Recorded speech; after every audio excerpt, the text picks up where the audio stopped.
Ignition sequence starts.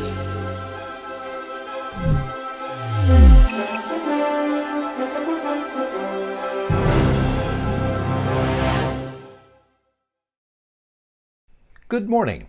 Welcome to a bird's eye view of the International Space Station Flight Control Room at NASA's Johnson Space Center and the men and women who are keeping an eye on the operation of space station systems while helping the Expedition 65 crew members as they finish up another work week in space.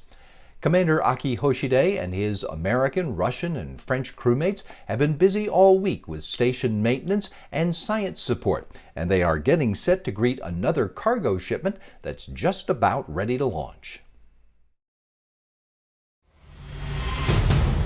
Houston Station on Space to Ground. Welcome to Space to Ground. I'm Nilofer Ramji. This week, the space station crew is preparing for the arrival of a cargo Dragon and a pair of Russian spacewalks. During the early morning hours of Saturday, August 28th, a SpaceX Dragon spacecraft will launch from Florida carrying supplies and research experiments to the International Space Station.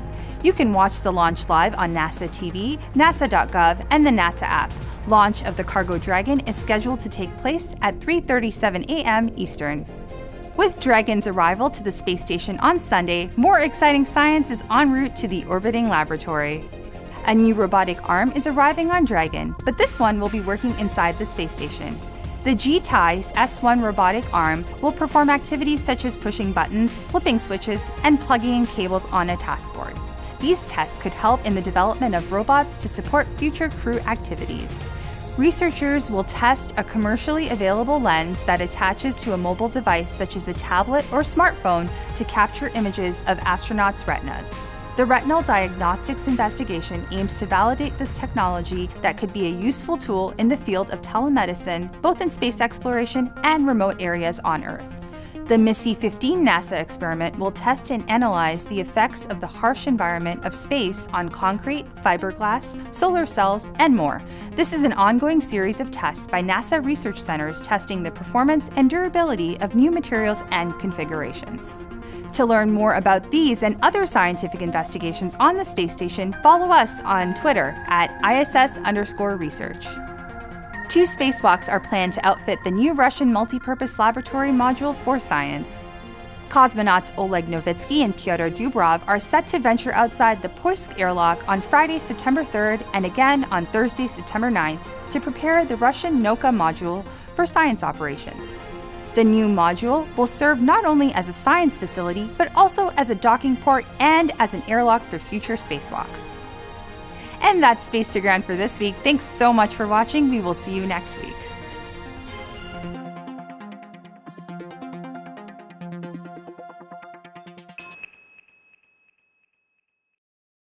As Nilofer mentioned, the Expedition 65 crew members are prepared to see a new shipment of supplies arrive at their door very soon on board the 23rd cargo Dragon spacecraft from SpaceX. Packed in there among food and other personal supplies for the astronauts are the materials for dozens of new science experiments. Here's a quick look at some of what's on board.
The International Space Station hosts experiments in a whole range of scientific disciplines. Like what? Well, there are the experiments that are just about to launch, and investigations in many classic scientific disciplines.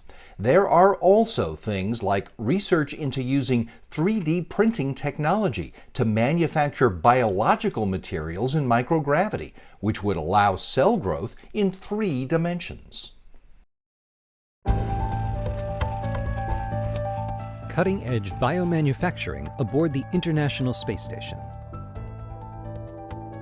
Presented by Science at NASA.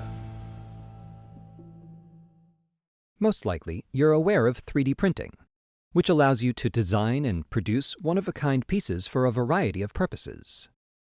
But what if you could use that same technology to manufacture biological materials, like new tissue or blood vessels?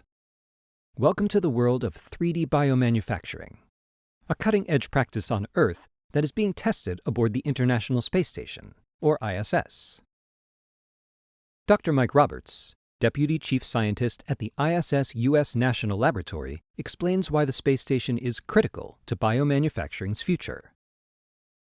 We've been able to grow cells in a lab for well over a century, but gravity limits that growth to 2 dimensions. Cells can grow outward, but not up and down like they do in the human body. Also, lab cells are often in contact with the glass or plastic that contains them. But aboard the space station, our experiments will be conducted in microgravity. That allows you to build your cell models in 3 dimensions, without being confined to the bottom of a dish, or unable to grow in contact with lots of other cells. Biomanufacturing imagines the ability to someday grow a viable human organ. Organs are composed of specific tissue intersected by blood vessels. Most organs and thicker tissues in the body have a rich, complex network of blood vessels that provide nutrients and remove wastes from the living cells that make up the tissue. We currently lack the ability and the tools to engineer these highly branched, living networks of vessels inside layers of tissues on Earth. Another medical advantage to manufacturing biological parts in space is the potential to bypass the body's immune system. Today, organ transplants from donors are prone to rejection because the patient's body perceives the new organ as a foreign object, and their immune system tries to attack it. But with the ability to grow tissue in space, a person could conceivably have their own cells used to make their new organ, which might avoid the body's rejection. 3 different types of biomanufacturing facilities will be tested aboard the space station. 2 of them perform in a manner similar to a standard 3D printer. They extrude cells in layers to build tissue. The 3rd type uses powerful magnets to position the cells in place. Each of these 3 different approaches to bioprinting in microgravity will be available to medical researchers seeking to better understand how to engineer tissues and organs for use in repairing injury and curing disease on Earth. As Dr. Roberts notes, the 3D bioprinters represent cutting-edge technologies that could clearly benefit health outcomes on Earth. I think the ability to manufacture a fully functioning human organ will take some time, maybe a decade or more, but the knowledge we'll acquire to get there will also create interim benefits as we learn more about cell regeneration in space and its application to humans on Earth. For more inside information about studies inside the station, visit www.nasa.gov/ISS-science. For more on science happening on, around, and beyond our planet, go to science.nasa.gov.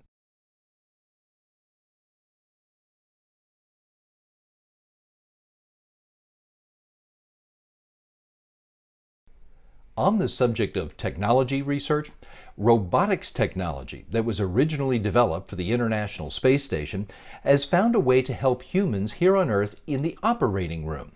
The company that developed and built the space station's robotic arm has worked with a medical device manufacturer to create an automated robotic arm that tracks the movements of a surgeon's tools and helps to expedite brain and spinal surgery. The International Space Station is probably the most fantastic vehicle ever built It's a one-of-a-kind laboratory orbiting about 250 miles above the Earth. And we perform experiments on the International Space Station. We can do science, we can do experiments, we can learn how to do things out of this world. And the result will help benefit the people on the ground. So not only that, but we're also seeing benefits of how we actually assembled the space station. So the International Space Station in its design was essentially designed like a Lego toy. Lots of big pieces that need to be put together. Some of these pieces are going to be about the size of a city bus. We needed a way of manipulating or moving these big pieces and very precisely putting them together. Canada worked with its contractor, which was MDA, and with that company came up with a design that was going to meet the needs of the International Space Station. The solution to that was using a fairly large robotic arm. And that system ended up being Canadarm2. It could move around the space station, grab payloads, move them to where they needed to be so that the space station could be assembled. You couldn't have built a vehicle like the International Space Station without a robotic system like this.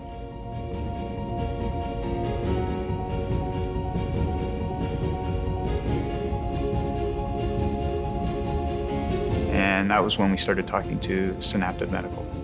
Knowing that MDA has done this before in space, we thought it would be very easy for them to bring that experience and that technology into the neurosurgical area and help us with our medical robotics. We worked with MDA to create Drive. Drive is a robot mounted onto a base that holds a surgical camera that can be automatically positioned to any surgical instrument that's tracked by our system. What this arm does, it follows you and it tracks you, so it speeds up efficiency. Ultimately, using the Drive system allows the surgeon to have shorter surgical times, which means shorter recovery times for the patient, and ultimately that's better for the hospital and the patient. But what the robot does for us is that it allows us to do it safer. You can do it better with less harm to the patient. The software that runs on the Drive system is directly derived from the software that runs the Canadarm2 on the International Space Station. Those robotics work with and alongside an astronaut to enhance what they do. So that connection is a very direct and real one. Right now, it's probably the most used system that we could say is derived from the things we did on the space station, and we're pretty proud of that. And I've seen the arm before, we've seen it on the space station, but I never put the two and two together that I'd have the same arm in the OR at some time now. I think everybody has this dream of how robotics are going to become more and more a part of everyday life. The things that we do with robotics on the space station is basically pushing those dreams forward. And we evolve the system, we gain the knowledge, we gain the experience, the expertise. So this is kind of the unexpected benefits that we get out of doing a program like the International Space Station.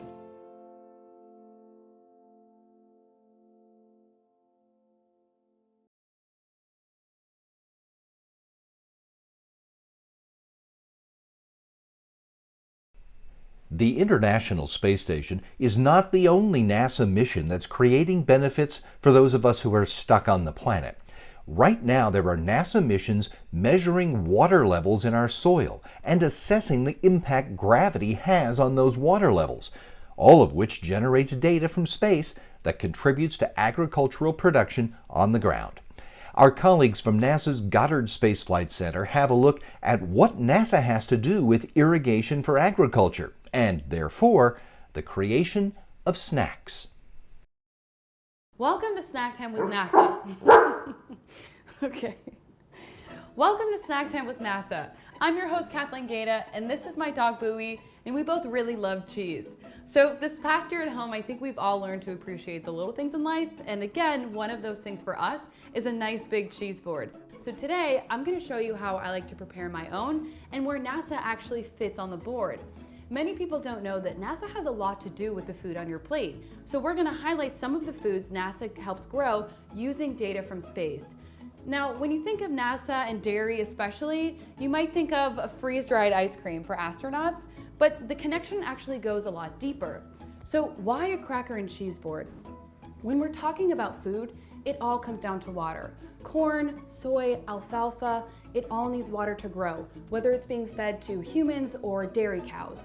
So when farmers are better prepared for a water shortage in advance, they can make more sustainable decisions, like what crops to grow, how to irrigate them, and where and what to feed their livestock. So here to help explain the connection between space and plate is Matt Rodell, NASA hydrospheric scientist. Hey Matt, how's it going? Hey Kathleen, how are you? Thanks for having me. I'm good, thanks for being here. So while I attempt to cube some cheese, can you tell me what NASA has to do with irrigation for agriculture? Absolutely. So agriculture requires a nice wet soil for growing crops. In order to know how well the crops are going to grow, the farmers need to have a better idea of how much water there is in the soil. And so we've been coming up with better ways for monitoring soil wetness from space. One of the ways we do this is we use a NASA satellite called SMAP, which is an acronym. And SMAP actually measures the wetness in the top of the soil worldwide every day. And this information is vital for understanding how much water is available for the plants, how much water is needed for irrigating the crops. And so it's useful for farmers and land managers and others. It's also useful for monitoring drought. Another mission that NASA has is called GRACE, which is another acronym. And GRACE is really incredible because it uses measurements of Earth's gravity field to understand the amount of water on and in the land surface. So we can even measure things like the amount of water in the underground aquifers, deep underground. This is vitally important because groundwater is one of the main sources of water for agriculture. It's also a source of water for people who have wells in their backyard like I do. So when I turn the faucet on, that's groundwater coming out. And in fact, about half the produce that we eat, we have groundwater to thank for that because it's used for that much irrigation. This includes things like the wheat in your crackers, soy, fruits and vegetables on your platter, etc. So all of these things NASA's doing are really contributing to our understanding of the water availability that's critical for irrigating all of these crops. Interesting, and a good reminder that this cheese board needs dressing up. So I have edamame in front of me, and what I believe to be the most underrated part of a cheese board, which are carrots and olives. Yeah, those are pretty water-intensive crops, and they're grown in the Central Valley, which is someplace where proper water management is really critical. I see you have some grapes there too. Speaking of grapes, NASA has an ongoing project with the U.S. Department of Agriculture and vintners in California called GrapeX, where we're using data from Landsat satellite along with multiple other space and ground-based observation sources and advanced computer models to help to schedule irrigation for these vineyards and therefore preserve the precious resource water. It's really precious in California, where there's an ongoing drought right now, as well as most of the American West. We use data from multiple satellites to monitor drought. This helps the end users like the farmers and the ranchers and others that are interested in agriculture to better prepare for drought and to better plan how to mitigate the effects of drought. Drought's going to become even more important in the future, we believe, with climate change. It's likely that in some parts of the world, droughts are going to become more frequent and more intense. And it's possible that the dry parts of the world will get drier, wet parts of the world will get wetter. That's where NASA comes in. So we're helping with not only the current monitoring drought, but the forecasting of near current drought, and then predictions of how climate is going to change in the future and how it's going to affect our water resources. Well, Matt, it looks like my cheese board's done. What do you think? I think it looks delicious, and I can't wait to go start my own lunch. Thanks so much for having me, Kathleen. Thank you for joining me, and thank you everyone for watching. I hope you learned a lot. I know I did, and I hope this episode wasn't too cheesy for you.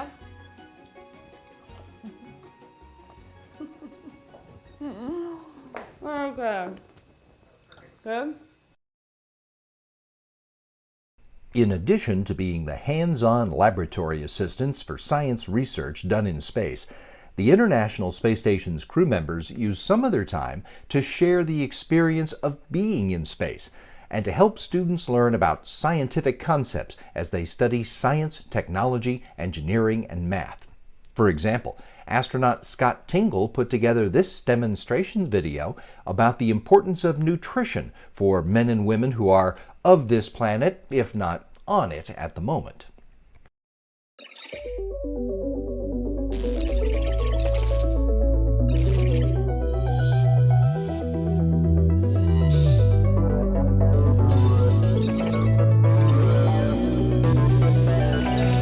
Hello, and welcome to the International Space Station.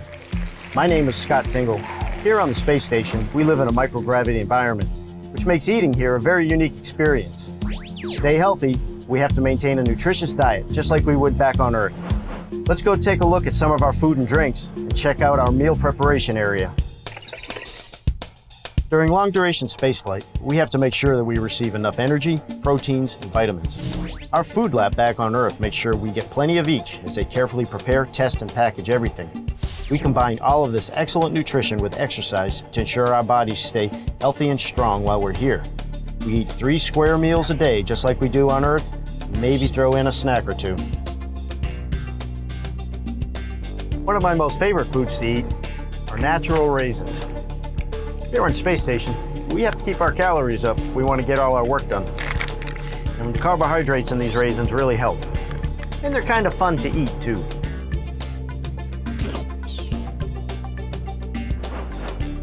And how do we stay hydrated in microgravity? With these special pouches. They're filled with water, and we use a straw that has a one-way valve that prevents water from floating out of the pouch while we're not drinking from it. Here's a liquid drink. This is a tropical punch for today. I love drinking fluids on station.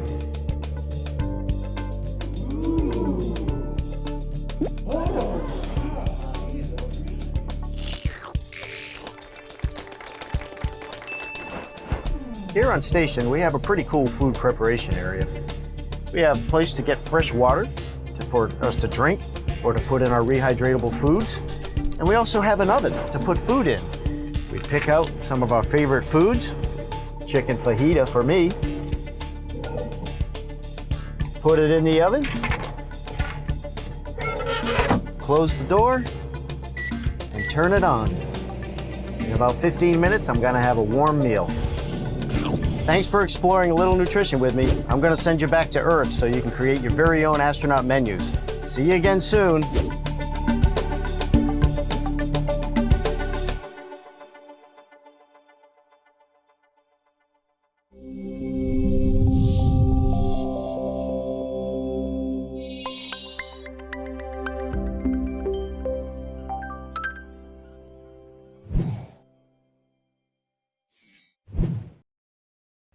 Quite a few of the astronauts who have been to the International Space Station report that getting a view of Earth from orbit can have a profound effect on a person.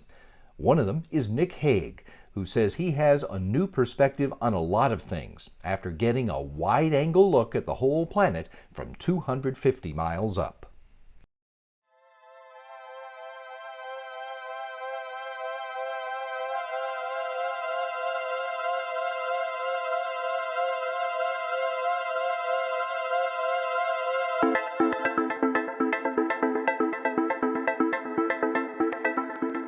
I think the first time I really got to soak in the view was in the cupola on the station, and to just sit there and think. You know, the colors jump at you, the perspective jumps at you and challenges you in multiple ways.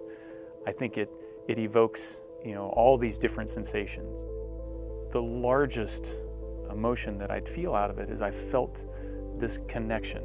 All of humanity's here on this globe.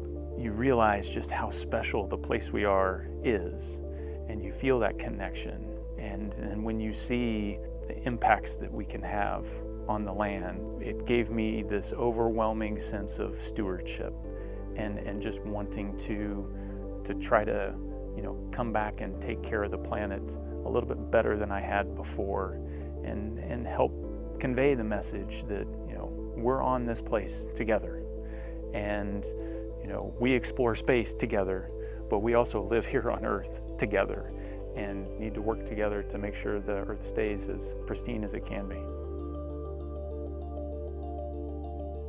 During my third EVA out there, I can remember we were working on the front of the space station. And so I finished up that task, and then to catch my breath, I just kind of propped myself up on the front of the station looking forward, and it's just the Earth arced out in front of us, slowly gliding by, and I felt like, you know, I was just riding the station through space. You know, it's stuff you think about, you know, you see in the movies, but it's this overwhelming experience of, I can't believe I'm here doing this, and that's going below me at the, you know. that I get to see this. So I can distinctly remember waking up one morning, couldn't sleep for whatever reason. It's like 4 in the morning. I was like, hey, we're in a night pass. I'm gonna go down to the cupola. I'm gonna drink my coffee and just stare at the stars. And there's just so many. And the longer you stare, the more you see. You start with just the big bright ones until your eyes start to adjust to the dark, and then they open up a little more. And when your eyes open up a little more, you see all these smaller little stars. And then once they open up enough, then you can start to see all of this cloudy structure, and you realize that the depth of what's out there, I can only see the tip of the iceberg. So it definitely puts you in your place in terms of, how big am I? How big are we collectively as humanity sitting here on Earth? Being able to look at the Earth from that vantage point and simultaneously see myself as part of something so small in the great cosmos, but also part of something so large as the Earth that's below me, made me realize at a deeper level that I may be one small individual that's part of humanity here on the ground, but I can still have an impact, and I can have a large impact but still be something very small. That balance of perspective has given me a sense of empowerment that I hope that everybody could share in terms of you can make a difference. The Earth is an amazing place. It is unique.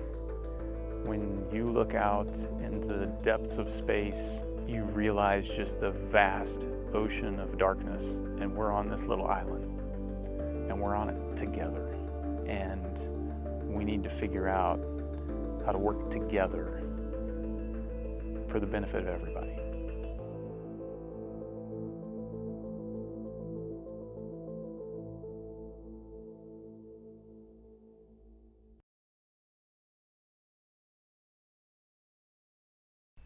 If you want another look at any of the stories you saw today, you can always find them on YouTube and Facebook. They're in there along with lots of other great features on a wide variety of NASA topics, so have a look around. Now, if you're looking for good conversation about human spaceflight, check out Houston, We Have a Podcast. It's our weekly show talking to folks involved in all areas of space exploration.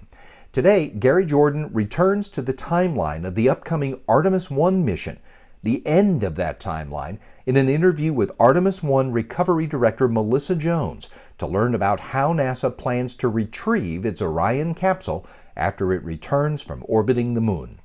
Go to nasa.gov/podcasts for this week's episode. All the previous episodes are there too. So is the full library of all the NASA podcasts, and you can find them all on Apple Podcasts, Google Podcasts, and SoundCloud.